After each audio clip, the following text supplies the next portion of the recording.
Kita balik lagi ke topik yang barusan udah kita obrolin ya. Oke. Soal dunia kerja dan dunia magang. Mungkin sebelumnya Bang Army sendiri nih. Bang Army ini siapa sih bagi orang-orang yang belum tahu apa kerjaannya sekarang, kesibukannya ngapain misalkan, atau dulu pernah menjadi apa Bang Army, biar kita semua bisa lebih dekat lagi mengenalnya, kira-kira gimana? Oke. Siapa saya gitu? Saya adalah diri saya sendiri. Ya, perkenalkan, nama saya Army Ahmad Zamzuri. Kalau teman-teman ikom biasanya manggil Army, itu kan teman-teman dekat atau di dunia kerja biasa dipanggil Max sih. Itu tapi jauh banget ya dari public relation sampai ke visual jockey. Ini sangat berseberangan sekali kalau kelihatannya ya. Bisa, tapi kok bisa masuk ke dunia visual jockey? Bisa, karena kan belajar itu bisa dari mana aja kalau sekarang. Apalagi anak-anak Gen Z, milenial itu kan bisa belajar dari mana aja. Itu pun kalau untuk visual jockey, emang di ikom kan belum ada broadcasting segala macam. Jadinya kita nggak bisa concern untuk belajar how to learn dia terkait visual jockey. Tapi kita bisa ada YouTube juga, kita ada teman-teman sharing segala macam. Dari situ kita belajar. Awalnya emang public relation, konseptor dan segala macam. Tapi pada akhirnya ketika turun di lapangan, ketika kita sebagai seorang VR, kita akan mengambil bagian-bagian teknis dari sebuah event, acara, atau apapun yang mau kita buat. Dan kita harus ngerti. Dan dari pengertian yang udah kita pelajari itu, di situ kita bisa enak ngerjain. Oh, kok enak yang ngerjain teknis ya akhirnya gitu. Mahasiswa tuh kan wajib ya, magang tuh wajib gitu. Cuman mungkin nggak semuanya mau untuk magang gitu, cuma beberapa segelintir orang aja yang dia pengen tahu soal dunia kerja gitu. Nggak semuanya juga, ada juga yang malas magang, ada yang mungkin terpaksa magang apa dan segala macam. Tapi kalau misalkan menurut pribadi dari Bang Army sendiri, emang manfaat magang tuh apa sih Bang? Kalau misalkan di luar dari program ya, misalkan kita saya pengen aja magang semester 1 misalkan. Bisa. Oke, saya jawab based on experience aja ya, biar lebih ini aja. Biar lebih tervalidasi gitu dari saya pribadi. Kalau magang itu, poin dari saya pribadi itu cuma 2 kalau mau magang. Kita ada earn sama learn. Earn itu kita tentukan nanti magang ini kita dapatnya apa sih? Kita dapetin apa? Uang misalnya, kita dapetin relasi, kita dapetin ilmu, kita dapetin pengalaman segala macam. Tapi setelah itu, kita juga pikirin learn-nya yang bisa kita pakai di tempat lain. Kita belajar apa sih setelah magang ini gitu loh. Jadi sebelum magang itu cari dulu kayak gitu tuh. Nanti saya dapetin apa, setelah saya dapetin apa, saya bisa belajar apa sih di situ gitu loh, setelah magang itu. Itu pertama. Kalau di magang biasa itu kan ada yang bisa ngambil semester 1, semester 3, semester 5 pun ada. Itu apalagi magang-magang kampus merdeka itu luar biasa kalau dari saya.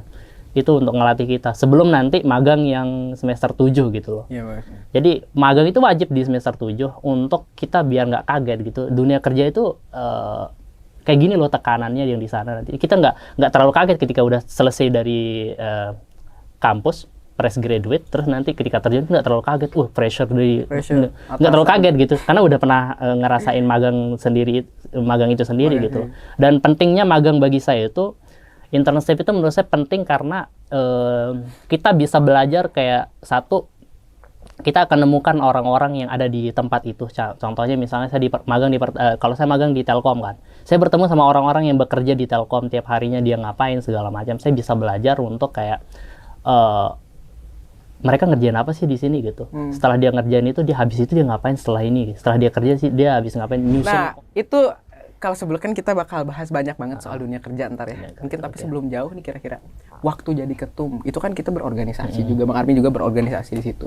Ada nggak sih kesulitan yang dari situ skill Bang Army sendiri itu terimprove dengan sendirinya tuh? Mungkin ada scene apa yang bisa diceritakan kira-kira kenapa organisasi Himikom ini bisa membentuk Bang Army yang sekarang? Oke, saya merasa kayak banyak sekali belajar di Himikom. Tapi ya poin penting sebelum saya masuk ke Himikom itu karena saya melihat bahwa Himikom ini hanya alat gitu. Jadi dia nggak bisa ngasih give kita sesuatu kalau kita nggak dia nggak bisa kita take sesuatu dari sini kalau kita nggak give juga gitu loh. Jadi ketika kita nggak bisa memberikan sesuatu untuk organisasi ini, yang alat ini, kita nggak bisa dapetin sesuatu pada akhirnya gitu. Itu kalau itu awalnya ketika saya pengen masuk ke Himikom kayak gitu. Oh, ini cuma alat, jadi kalau kita nggak ngasih sesuatu pun dia nggak bakal ngasih kita sesuatu juga gitu.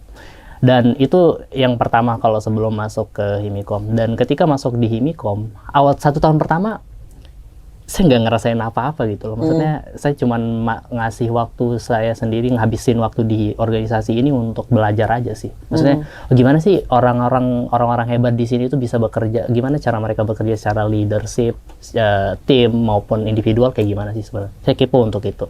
Dan pada akhirnya sampai di satu waktu di mana ada kayak tahun kedua Tahun kedua. Jadi kita yang awal tahun itu, maksudnya kita ada 2 periode di sini. Periode pertama kita jadi bawahan istilahnya. Setelah tahun kedua kita dikasih mandat untuk bisa menjadi istilahnya petinggi lah di Himikom. Dan ada satu momen di tahun 2020, waktu itu COVID melanda di bulan Desember.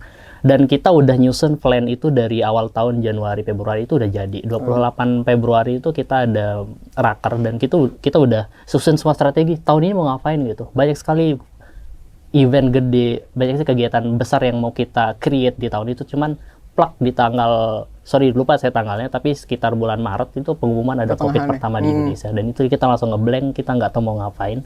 Dari situ sebenarnya semua hal itu bisa kita improve. Jadi pertama, kita udah dihadang sama COVID pandemi di depan tuh, kita nggak bisa dong kalau kita bakal tetap di situ.